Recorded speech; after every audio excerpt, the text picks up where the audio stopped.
de qualidade. Então, voltando ao tópico que é o mais importante. Os ataques da Ucrânia, sabotagens, vamos colocar aí, do pacote OTAN-Ucrânia, né, /Ucrânia, estão cada vez mais dentro da Rússia profunda. Cada vez mais dentro da Rússia profunda. Obrigado, Marco. Um abração para você. E os russos estão retalhando com grandes ataques contra a infraestrutura ucraniana. O que está fazendo a Ucrânia para mitigar, para aliviar um pouco o sofrimento da sua população em relação principalmente a essas áreas críticas de energia que são atacadas, tanto de geração como de distribuição, que fazem com que os ucranianos vivam praticamente cotidianamente dificuldades de acesso à internet, dificuldades no suprimento de energia elétrica, por vezes de água, de esgoto, em algumas cidades. Eles estão contando com a colaboração, obrigado, Mozart, um abração. Estão contando com a colaboração de ex-repúblicas soviéticas, umas conhecidas, as bálticas, Letônia, Lituânia, Estônia, ali onde vocês efetivamente têm um problema histórico muito grande a repercutir com a Rússia, e esses estão muito embrenhados, estão muito implicados nessa colaboração, até porque são membros da Aliança Atlântica. Agora, eu quero dizer para vocês o seguinte, principalmente por um aspecto que é desconhecido de muitos. Há uma colaboração muito próxima, já havia desde o Maidan até o período imediatamente posterior do Azerbaijão com a Ucrânia. Quem está dizendo isso não são fontes de campo apenas, não são fontes de informação tendenciosas, não é alguém que efetivamente tem alguma precaução em relação aos desmandos e ataques recentes do Azerbaijão em relação à República da Armênia.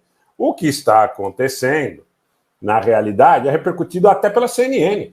A própria CNN diz que os especialistas do Azerbaijão em energia têm procurado encontrar caminhos não só para o suprimento do gás e do petróleo para os ucranianos, como também o envio de especialistas, como também o financiamento de geradores, como também uma colaboração próxima com os europeus, no sentido de que determinado esforço possa ser também financiado pelo Azerbaijão para que os ucranianos possam, vamos dizer, de alguma forma, aliviar um pouco essa dependência das suas centrais de energia e das suas redes de distribuição tão duramente atingidas pela Rússia.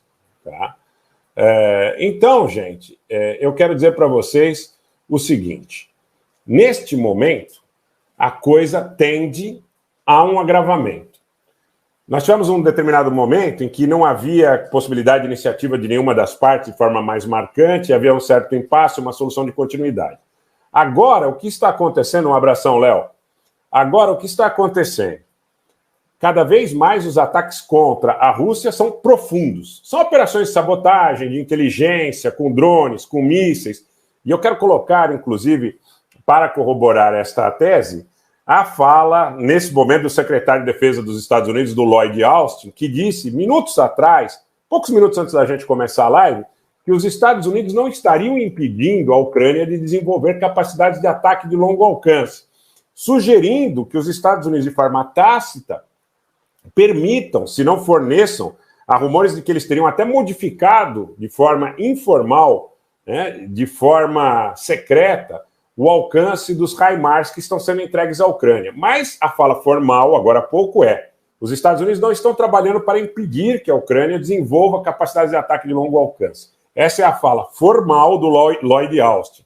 Então, vamos pegar aqui o texto exato, ele diz aqui, abre aspas, não estamos trabalhando para impedir que a Ucrânia desenvolva sua própria capacidade, disse Austin nesta terça-feira, agora há pouco, minutos atrás.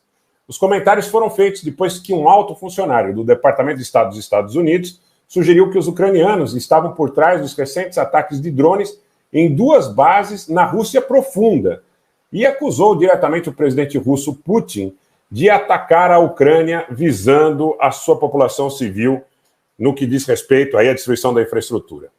A Victoria Nuland, que vocês conhecem, a famosa Victoria Nuland, que vocês conhecem, subsecretária de Estado para Assuntos Políticos, disse à televisão CNN que ninguém reivindicou a responsabilidade pelos ataques com drones, mas acrescentou que o povo ucraniano, palavras da Victoria Nuland, gente, essa é terrível, tá? Prestem muita atenção. A Victoria Nuland disse, o povo ucraniano é incrivelmente inovador Eles estão fazendo esforços tecnológicos incríveis, estão fazendo drones aéreos, marítimos, incrivelmente eficazes. Então, na realidade, isso para mim é propaganda. Isso para mim, um abraço, JB, um abraço para você, é mera propaganda. Tá? Isso é ponto, para mim, não há discussão em relação a isso. Não há discussão em relação a isso. Porque os ucranianos são fantásticos, extraordinários. A Vitória Nuland diz que eles estão desenvolvendo tecnologias inimagináveis, inacreditáveis. Para mim está muito claro que essas tecnologias, não aqui fazendo nenhum tipo de...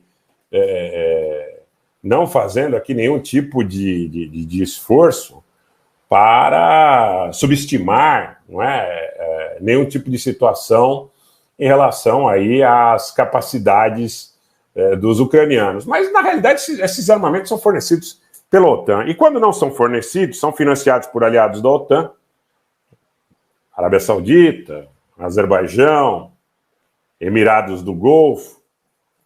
Podem ter certeza disso, gente. Não tem almoço grátis. E as condições em relação à operação de inteligência, em relação à imagem de satélite, em relação a toda a operação de infraestrutura, naturalmente é fornecida pela OTAN, né? Aí vem o Blinken mais cedo, como eu falei agora há pouco, dizendo que os Estados Unidos não encorajam, nem desencorajam os ucranianos para atacar dentro da Rússia profunda.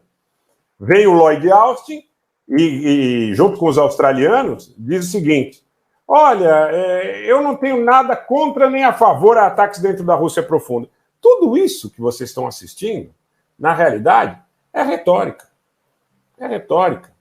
Todo esse esforço é financiado e operacionalmente permitido em razão da presença da OTAN.